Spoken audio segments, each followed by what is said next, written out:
पहली चीज है बेटा अनुशासन। अनुशासन का जरूर ध्यान रखना। आपको सारे टीचर आएंगे, सब बताएंगे। इस चीज को आपको आत्मसात करना है बेटा। इस चीज को अपने जीवन में जोड़ लेना है। अनुशासन का मतलब होता है जो आपको नियम दिए गए, जो आपको कानून पढ़ाया गया, उसका पालन करना। कभी भी कानून से या नियम से बाहर नहीं जाना। जैसे आपका स्कूल का टाइम होता है, आप टाइम से पहले आते हो, स्कूल में लेट नहीं आते, वही अनुशासन है। जो आपको बताया जाता है उस हिसाब से आप काम करते हो, ये अनुशासन है। आप माँ बाप की, भाई बहनों की इज्जत करते हो, ये अनुशासन है। अनुशासन आपके अंदर होता है।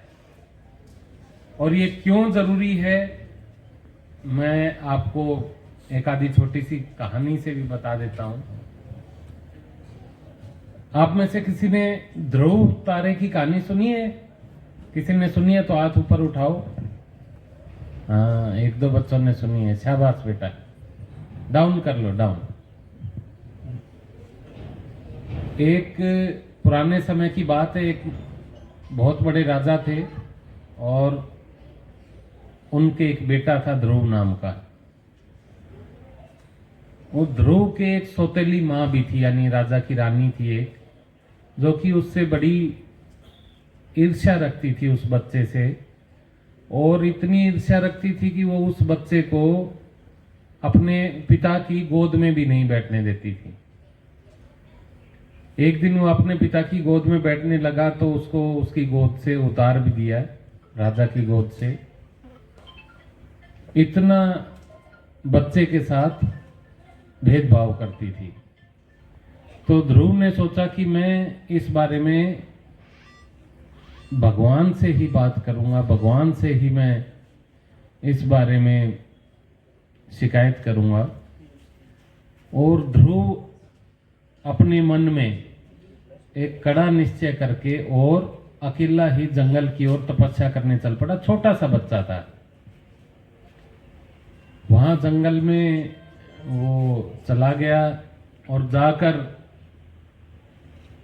एक स्थान पे खड़ा होकर, एक टांग पे खड़ा होकर उसने तपस्या शुरू कर दी। खाने के लिए शुरू में वो कंदमूल खाता था। बेटा, कंदमूल होते हैं कोई, ये जो जड़ें होती हैं पौधों की, पत्तियां, ये। बाद में उसने वो भी बंद कर दिया, पानी पीना भी बंद कर दिया। सिर्फ उसके मन में ये था कि मैं भगवान जी की तपस्या करके भगवान जी से ही अपना दुखड़ा रहूंगा, शिकायत करूंगा। जब वो कई महीने तक ऐसे करता रहा तो ऊपर जो देवता थे उनने भी देखा और वो सब भगवान जी के पास गए। उनसे कहा, जी एक बहुत बड़ा भक्त है और आपकी बहुत ज्यादा तपस्या कर रहा है। भगवान जी बोले, मुझे पता है। और भगवान जी प्रकट हो गए उसके आगे, बच्चे के आगे। उसका अनुशासन देख के, उसकी तपस्या देख के, उसकी लगन देख के वो बोले कि ऐसा तो कोई तपस्वी होता ही नहीं। प्रकट हो गए। उनके प्रकट होने के बाद भी वो इतना ध्यान में मगन था ध्रुव की उसने ध्यान नहीं दिया भगवान जी पे भी। फिर उनने धीरे से उसका नाम पुकारा ध्रुव का।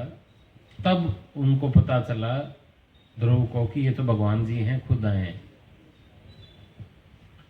तब उसने जो अपनी बातें करनी थी वो भगवान जी से साझा की और भगवान इतने खुश हुए उससे कि उसे आशीर्वाद दिया कि आपका स्थान हमेशा हमेशा के लिए अमर कर रहा हूं।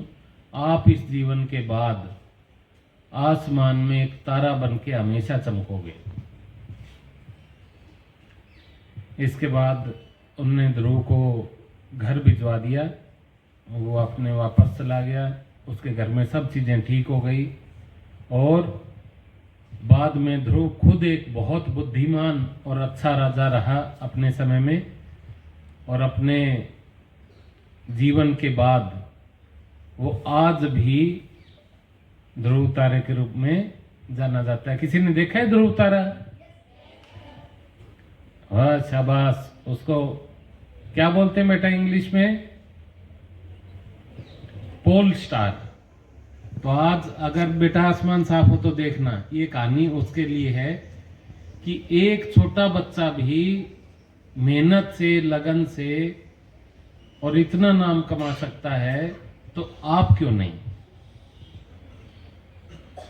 इस बारे में ये बेटा, जो चीज कोई सोच लेता है, चाहे वो छोटा हो चाहे बड़ा हो, कुछ करने की सोच ली, कुछ अच्छा करने की सोच ली, तो आधा काम आपने कर दिया।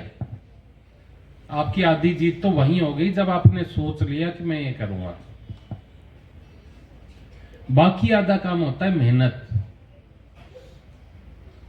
मेहनत के बगैर बेटा कुछ नहीं मिलता।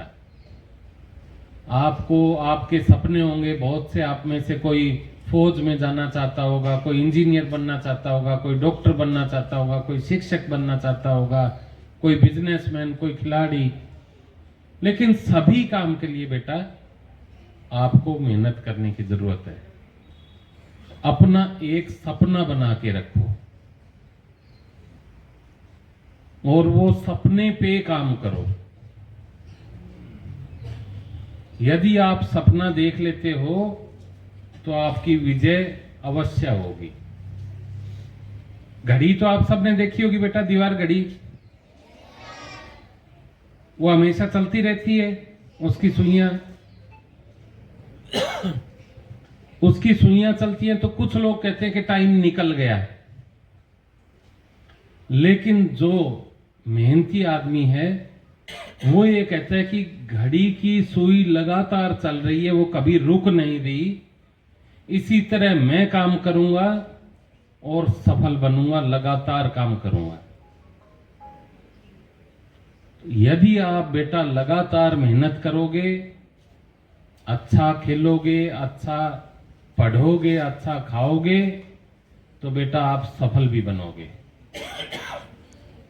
बस जीवन में बुरी चीजों से दूर रहना है और अपने बड़ों को भी सीख देनी है। मैं कह रहा हूं सीख देनी है, बच्चे भी सीख दे सकते हैं बड़ों को कि नशे से दूर रहें। बेटा नशा अपने घर में भी अगर किसी के घर में कोई करता हो, कहना है कि नहीं करना, गंदी चीज है, छोड़ो इसको। और साथ में परिवार की इज्जत करना, अच्छे संस्कार ग्रहण करना, बस बेटा इतना सा ही तो काम होता है। बाकी तो तुम्हें खेलना होता है, खेल और पढ़ाई। इसलिए बचपन जीवन का सबसे अच्छा दौर होता है। और मैं ये शुभकामना दूंगा आप सबको बेटा कि जैसे ध्रुव तारे ने अपना नाम कमाया, वैसे आप सब भी, एक एक बच्चा भी उन्नति के शिखर पे जाए, बुलंदियों को छुए और ध्रुव तारे के समान अपना अलग नाम कमाए। मेरी आप सबको ये शुभेच्छा है। और मैं